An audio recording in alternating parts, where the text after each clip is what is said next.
Good evening and welcome to my next show. My name is Tamara von Forslun, and this is Herbal Medicine and the Magic of Herbs. Last show, we were talking about how to make tinctures in 3 different formats.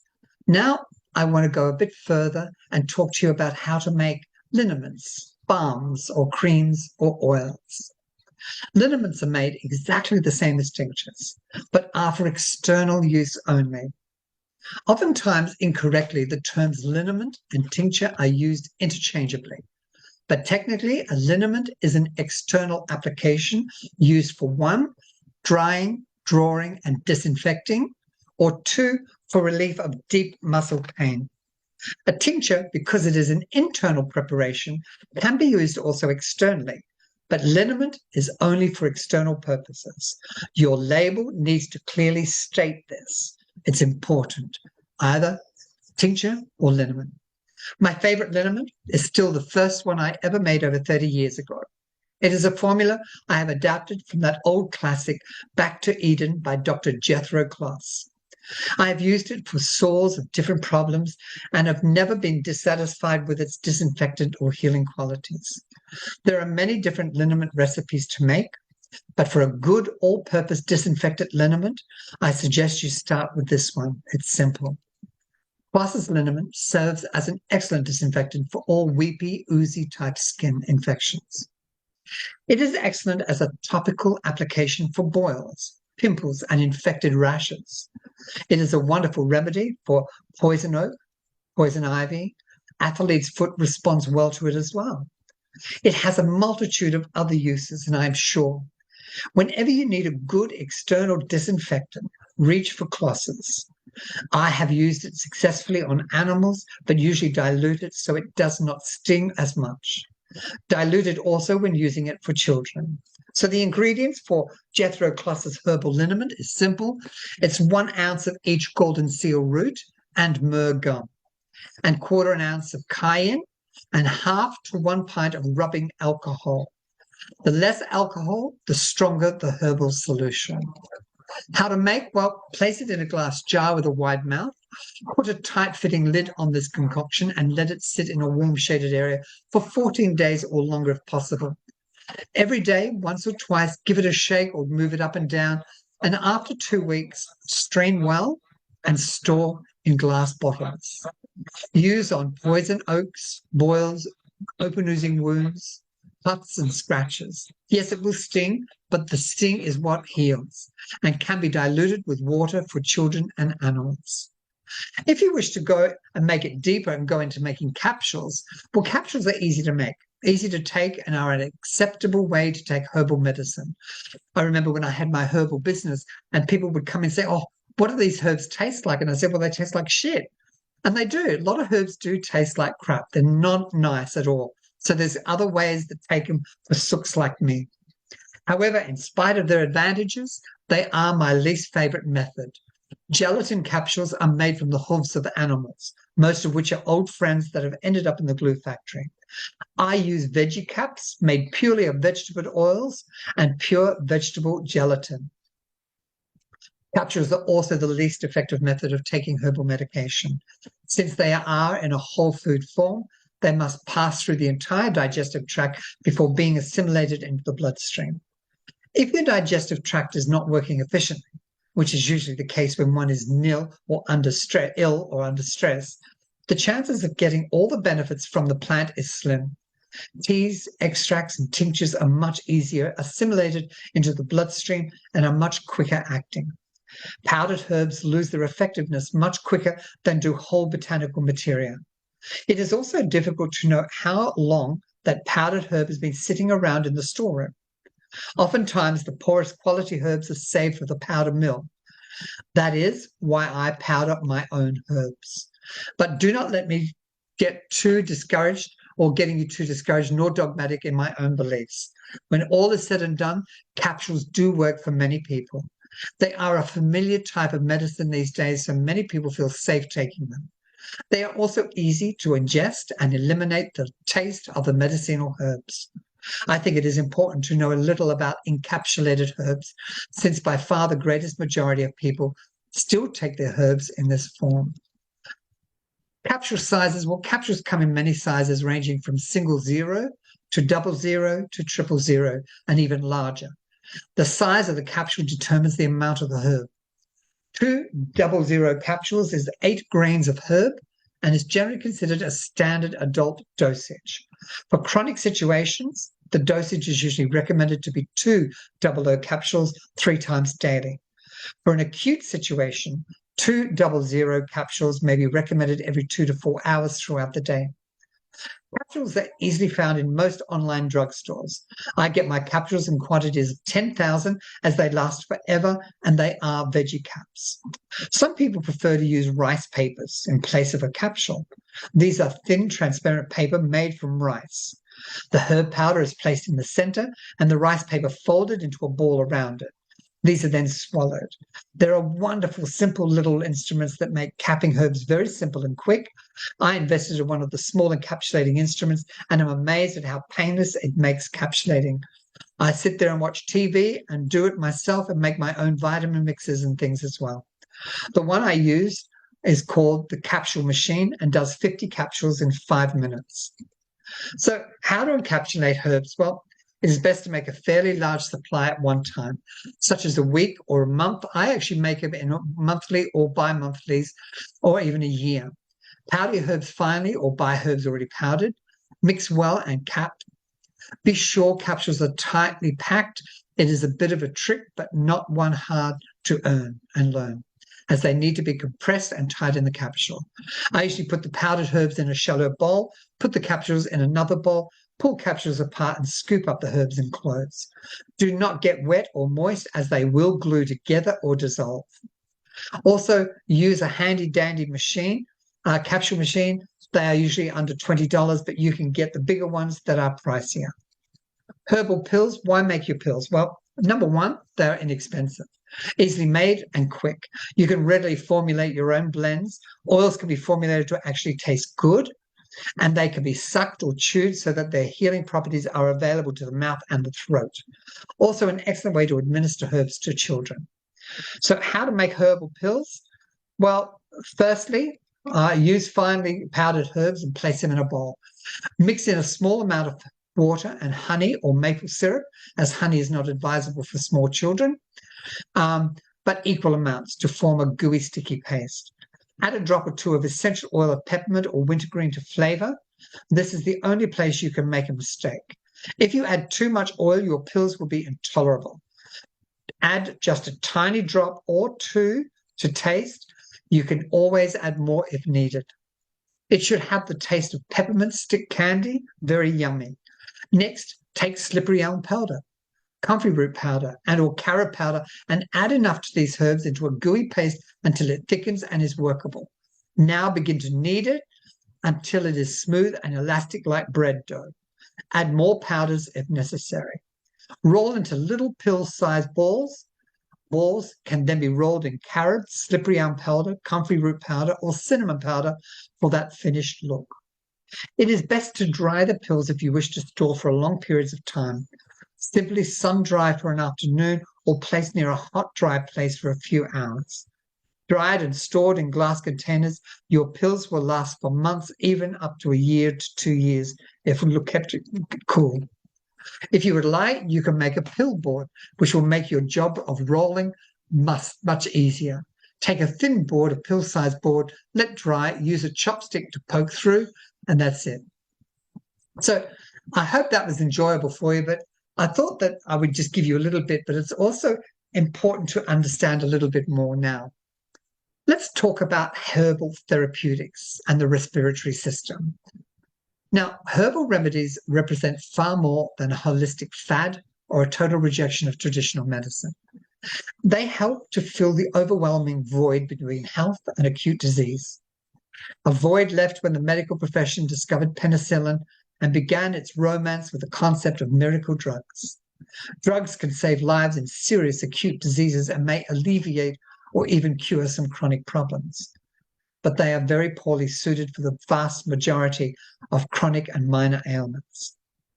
With their many and not so subtle side effects, they often hinder the innate ability of the organism to heal itself.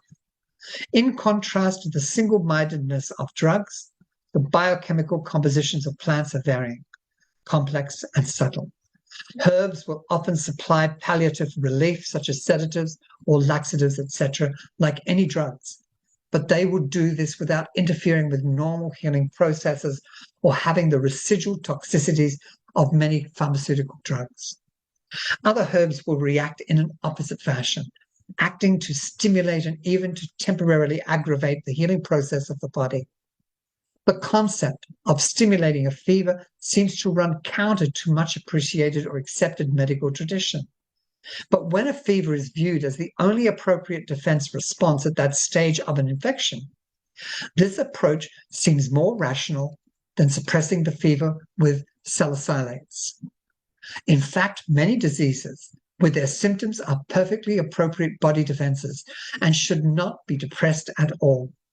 This stimulation of defense responses, termed a healing crisis in naturopathic medicine, is the cornerstone of most alternative healing therapies. Plants that stimulate such responses are termed alteratives in herbal practice. The avowed function of any healing therapy should be to enable the organism to heal itself by strengthening its defenses, or failing that, by caulking the cracks. It is relatively well known today that the well-being of we humans is far more complex than just our physical health. It is dependent on the harmonious interaction of physical, mental, astral, psychic, spiritual, and emotional energy. When one or more of these states is awry, imbalance often manifests in the form of disease. Illness is not merely a symptom of physical imbalance, then. It reflects the state of our entire being. Because of this interweaving of the multiple spectra of our being, it is important as a herbalist and healthcare professional to read the internal findings of the body, to learn to see into a person when diagnosing illness. For example, when one is having heart problems, it is important to examine diet, work, play, habits, exercise, etc. But it is equally important to listen to what the heart is saying or not saying. We sadly live in a society where heart expression is suppressed. People are not allowed to touch, to share feelings, to let their heart songs out. Many people are emotionally isolated from their families, their co-workers, their neighbors, and their community at large. The restrictions placed on the emotional responses of the heart, coupled with the added stress of bad eating habits, lack of exercise, etc., makes heart malfunction the #1 cause of death in our world today. Another example is the magnitude of problems with the reproductive organs. Sexual energy, a powerful creative force, has been horribly misdirected and misused, resulting in a sexually abused society. In the last few decades, we have seen a host of reproductive imbalances occurring in men, women, and even young children. When society takes an honest look at the abuse directed at our reproductive organs as a vital reproductive and procreative center of human life, we can then begin to heal the diseases that rest within these potent organs. There are many other examples to be given, but the point here is to pay attention not only to the physical aspects of ill health, but also to be aware of the many depths of the imbalance, so you are treating the cause and not the effects. Our show today is on the respiratory system, the lungs, larynx, trachea, pleural cavities, throat, and nose. Our respiratory system concerns the sacred breath of life. It enables us to breathe in radiant life force and to recharge us every minute. Unfortunately, for the demise of our respiratory system, there is not much pure air around us these days. The lungs are not biologically equipped to filter the vast amount of smog, dust, smoke, and exhaust presently found in our environment, become congested and clogged as any filter system would. They then become incapable of functioning efficiently. As a result, respiratory diseases are becoming more common all over the world, particularly in high industrialized countries such as the United States, China, and Europe. Air pollution, cigarette smoking, and industry play a major role in this increase in respiratory problems. Unfortunately, there is no simple answer to clean air or healthy lungs. One needs to consider Gaia, or Pachamama in her ancient format, our Mother Earth, and her sweet breath when we think about these things. Solutions to the current rise in respiratory problems must begin by addressing solutions to air pollution. We can recommend all the best herbs in the world and the purest possible diet, but if each breath of air is an irritant to the sensitivity of our lungs, what good will it do? While taking these herbs and eating good food that benefits our lungs, we need also to be healing the sacred breath surrounding Gaia. We human beings breathe in over 3,000 gallons of air per day. Each sacred breath is one of life shared with every tree, animal, rock, insect, and other humans all over our earth. We need to do our part to ensure the quality of air that we share reflects the quality of the life that we seek to live as pagans and as people of the earth. Become keenly aware of your lungs. Recharge them daily with deep breathing exercises to strengthen them, and by frequenting areas where the air is charged with negative ions. Waterfalls, oceans, rivers, rainforests, and high mountains all are naturally charged. Find time to frequent these areas and just breathe in. It is absolutely exhilarating and marvelous therapy for injured lungs. Often we find ourselves in areas that are anything but conducive to vibrant breathing. Then it may be good to ask oneself, what am I doing here? How does this place serve me?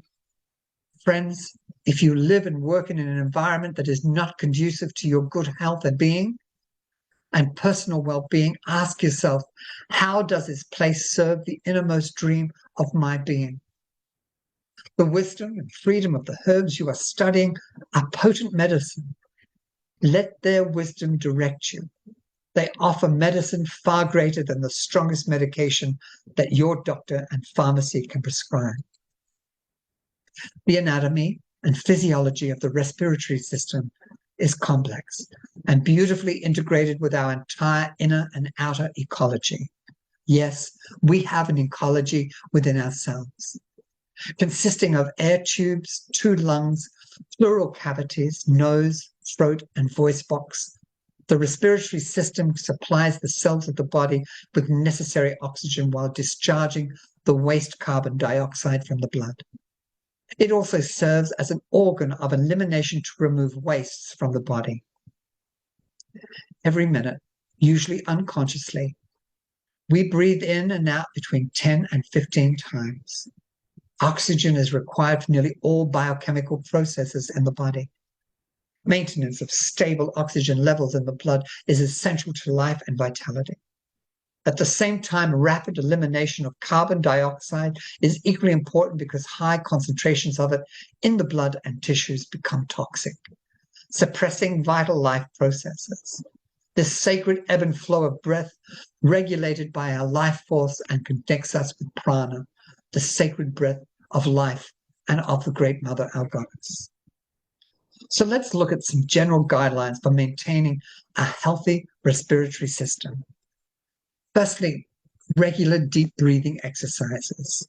If you are prone to respiratory ailments, let me assure you one of the most effective ways to build healthy lungs is regular deep breathing exercises. These should be done consciously each day for at least 10 minutes. Yoga stresses many forms of conscious breathing exercises.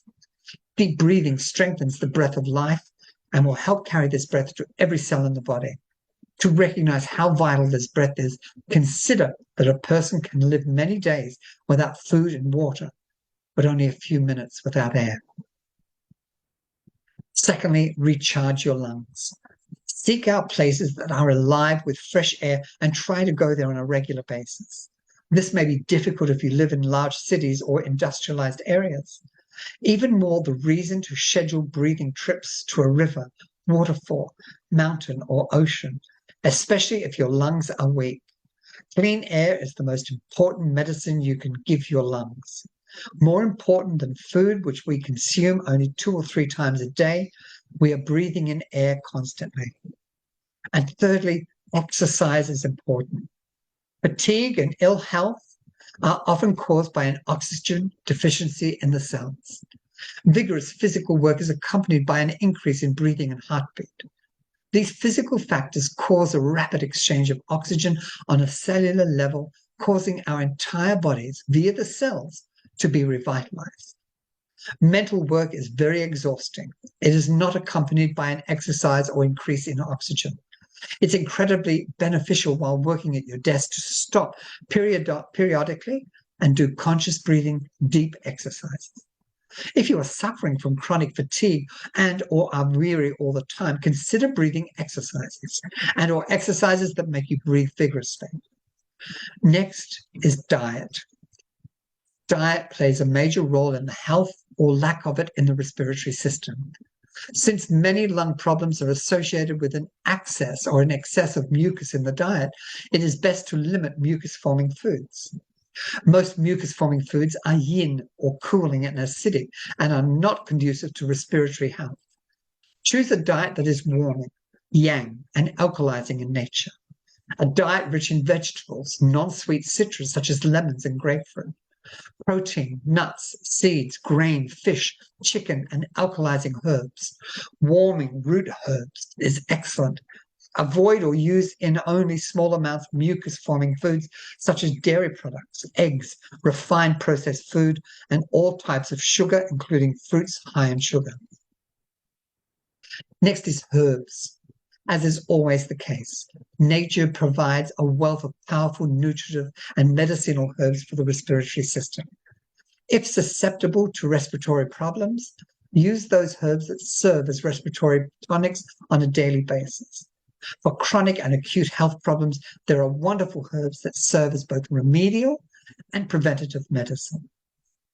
And next, hydrotherapy.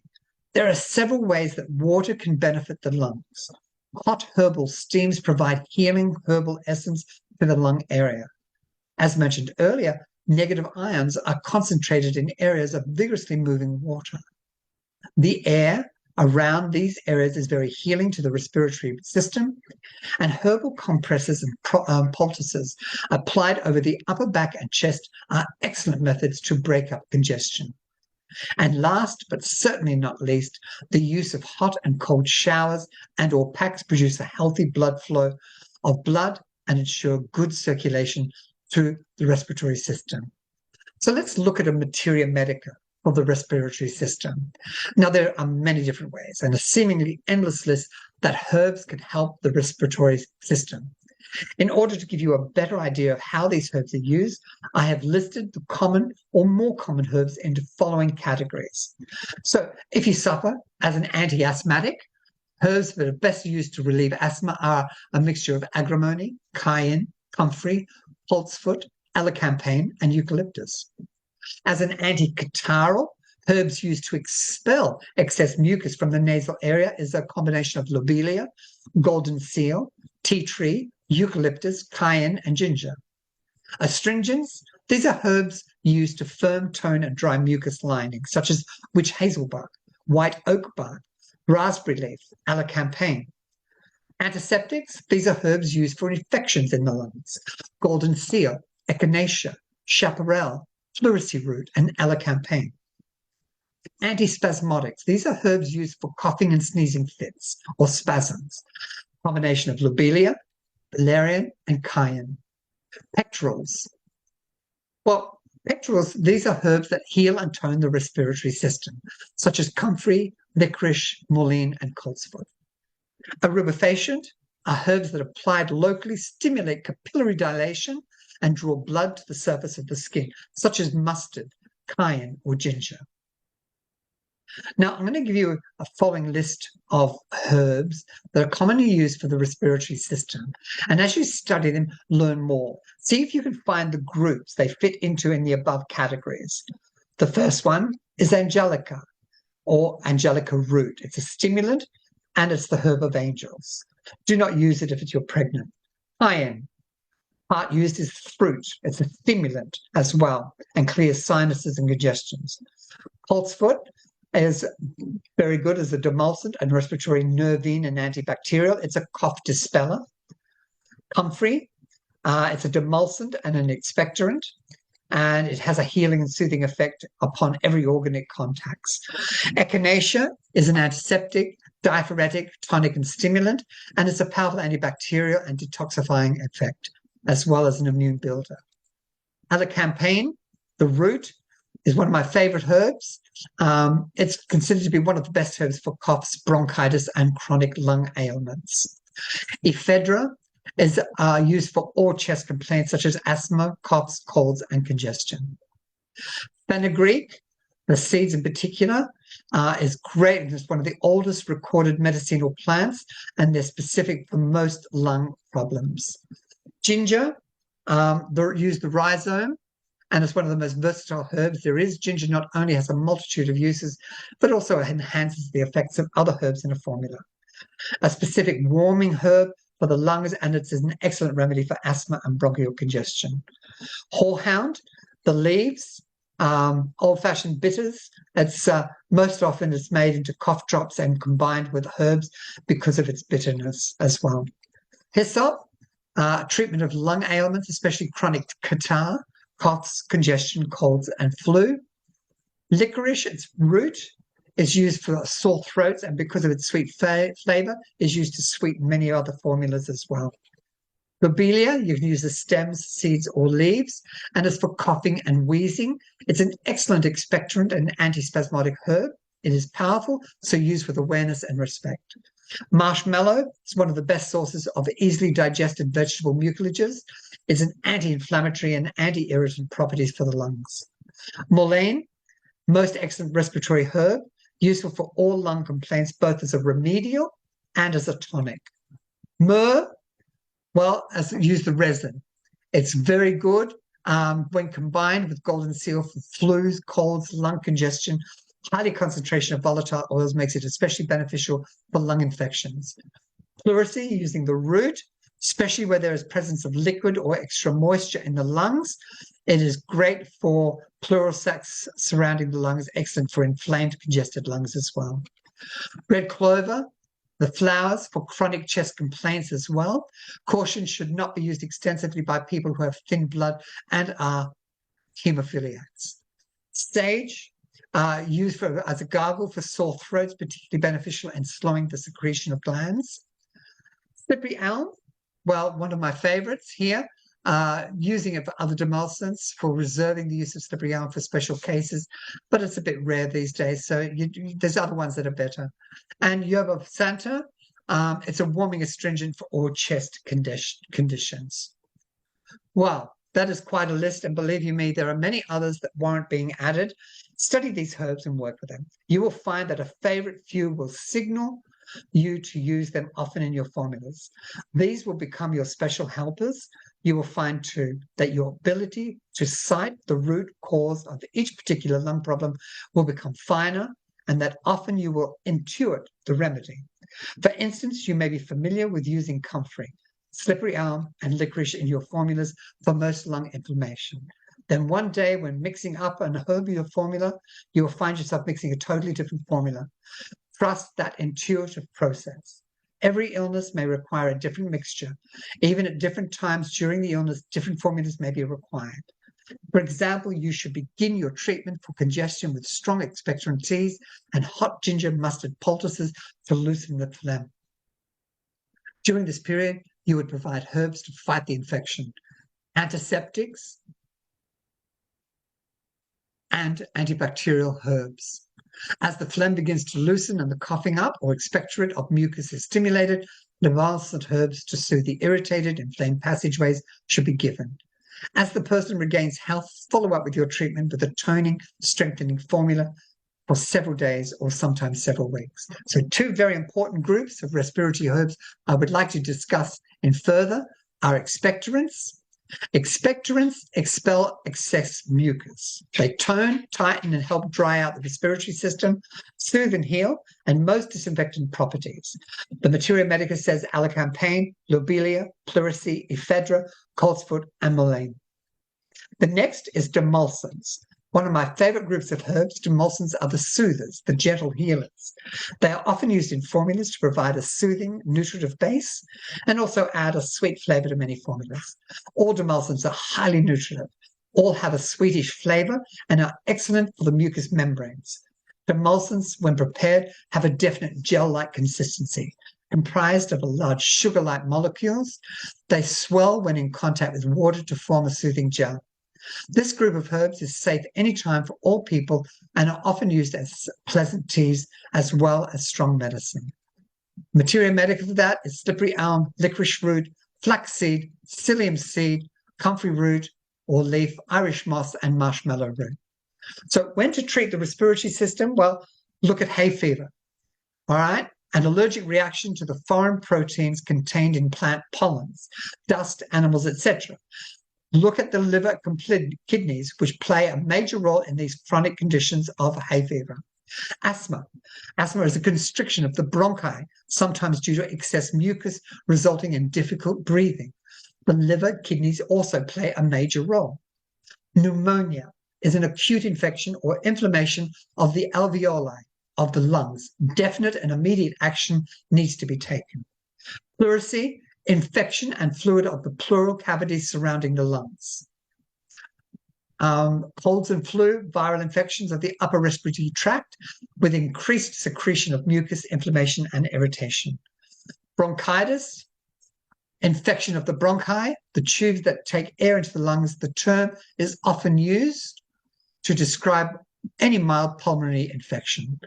Emphysema, the lungs lose their elasticity, causing them to be continuously overextended or distended. As a result, not enough air is moving in and out of the lungs, serious and chronic. And nose, throat, and sinus problems. Any problems of the nose, throat, and sinus indicate a need to treat the respiratory system. So there are many formulas that you can take for all these and start looking up what you think you can do for them. Well, I hope you've enjoyed today's session for you. Hope you've enjoyed it. We're going to cover more details in our next class next week. I hope you've enjoyed it all. Thank you very much for being with me this time, and I look forward to seeing you again.